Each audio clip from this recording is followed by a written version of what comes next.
أعوذ بالله من الشيطان الرجيم بسم الله الرحمن الرحيم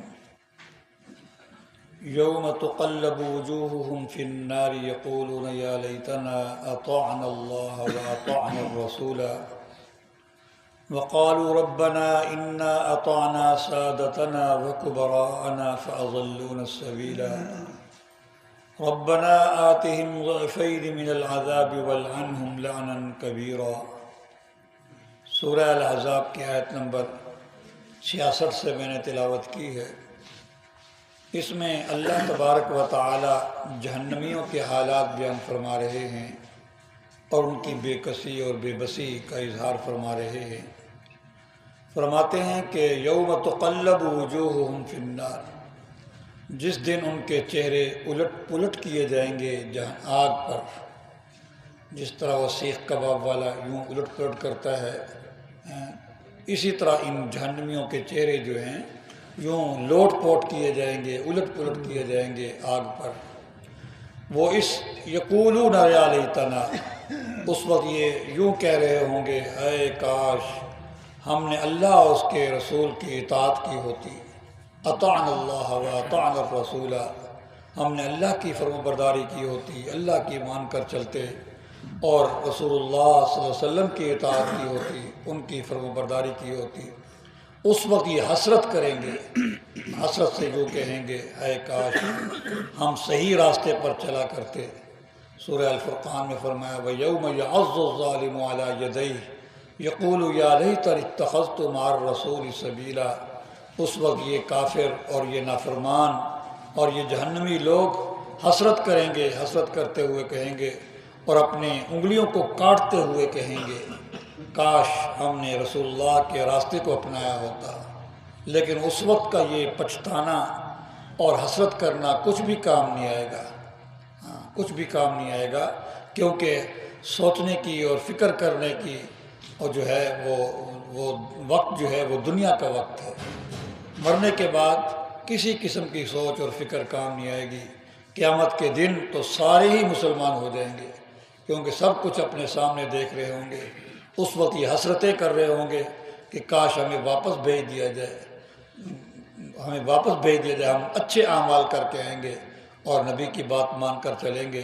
لیکن اس وقت کا یہ حسرت کرنا اور افسوس کرنا کسی کام نہ آئے گا۔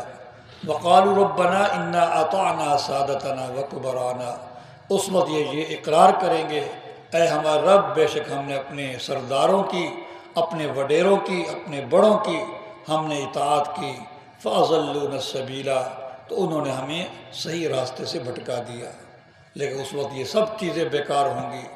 بلکہ یہ لوگ، اور ہمیشہ یہی رہا ہے، جب بھی دیندار لوگ، علماء کرام، داعین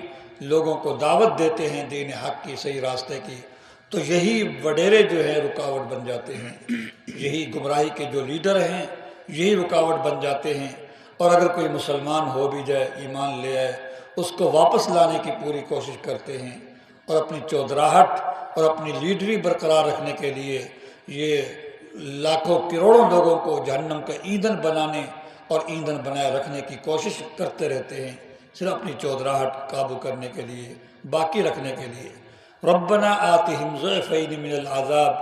اور یہی لوگ کہیں گے، چھوٹے جو ہوں گے، اے ہمارے رب، ان بڑوں کو، جو وڈیروں کو، ان سرداروں کو، ان لیڈروں کو جنہوں نے ہمیں گمراہ کیا، ان کو دگنا عذاب دے، ضعفین من العذاب، وَلْعَنْهُمْ لَعْنًا كَبِيرًا، اور ان پر خوب بڑی لعنت کر، بڑی پھٹکار ان پر ڈال۔ سورہ جو ہے وہ اعراف کے اندر فرمایا کلما دخلت امت لعنت اختہا، ہر گروہ جو داخل ہوگا تو دوسرے گروہ پر لعنت کرے گا۔ کلما دخلت امت لعنت اختہا حتی اذا ادارکوا فیہا جميعا قالت اخراهم لأولاهم ربنا هؤلاء يضلونا فآتهم عذابا ضعفا من النار قال لكل ضعف ولكن لا تعلمون۔ تو یہ چھوٹے جو ہیں وہ بڑوں کے بارے میں کہیں گے، اے اللہ ان کو دگنا عذاب دے، انہوں نے ہمیں گمراہ کیا۔ اللہ فرمائیں گے سب کے لیے بڑا عذاب ہے، سب کے لیے دگنا عذاب ہے۔ قالت اولاہم لخراہم فما کان لکم علینا من سلطان، کہ پھر یہ بڑے چھوٹوں سے کہیں گے کہ ہمارے پاس ہم نے کوئی زبردستی تو تم سے ہم سے اپنی فرمانبرداری نہیں کروائی، تو اصل میں تو تمہارے اندر کی نفسانی خواہشات تھیں، اندر کا اپنا نفس تمہارا بگڑا ہوا تھا، ہم نے تو صرف تمہاری رہنمائی کی اور تم ہمارے پیچھے چل پڑے۔ تو الغرض ایک دوسرے کو لعنت بھی بھیجیں گے اور ایک دوسرے سے بالکل ان کے تعلقات ختم ہو جائیں گے، ایک دوسرے سے نفرت کا اظہار کریں گے، ایک دوسرے سے بیزاری کا اظہار کریں گے، لیکن اس وقت کی یہ کیفیت کسی بھی کام نہیں آئے گی۔ تو یہ کہیں گے چھوٹے بڑوں کے بارے میں، اے ہمارے رب ان کو دگنا عذاب دے، وَلْعَنْهُمْ لَعْنًا كَبِيرًا،